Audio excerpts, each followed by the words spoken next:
Hello students, I welcome you all to Sant Tukaram National Model School. These are the social studies subject classes.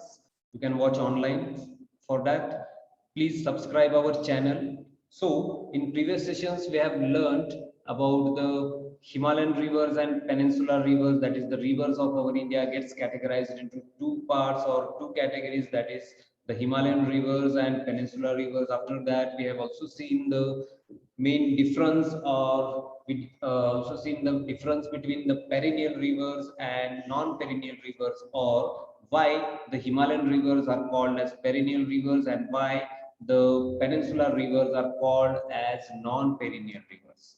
Right? After that, we have seen that in Himalayan river systems, you are having three main river systems. That is the Indus river system, second one is the Ganga river system, and third one is the Brahmaputra river system. So we would be seeing it one by one. In our previous video, just we have seen the Indus river system. Now in this video, we will be focusing on the Ganga river system, which is a very important river in our India. The headwaters of the Ganga, called the Bhagirathi, is fed by the Gangotri glacier. That is, you can say that Ganga river originates from the Himalayas. There is one glacier named as Gangotri glacier, and at that place the Ganga river, main Ganga river, is having its origin. Okay, this Ganga river actually starts with the two streams. The first one is the Bhagirathi, which starts from the Gangotri glacier, and another one is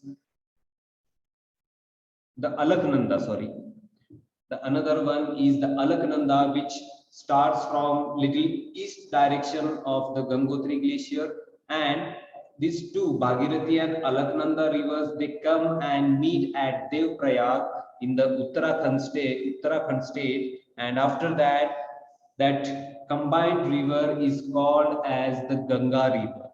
At Haridwar, the Ganga river emerges from the mountainous area to the plain areas. From the north, the Ganga is joined by many tributaries like the Yamuna, Gomati, Ghagra, Gandak, and Kosi. The river Yamuna is also one of the tributary of Ganga river. Instead, the river Yamuna also rises from the Himalayan mountains, and it is also a very important river. It also rises from a glacier known as Yamunotri Glacier. Afterwards, this Yamuna river, it flows parallel to the Ganga river, and it is the right bank tributary of the Ganga which meets Ganga at the Allahabad. The Ghagra, Gandak, and Kosi, these rivers rise in the Nepal Himalayas, the Himalayas that are situated in the Nepal country.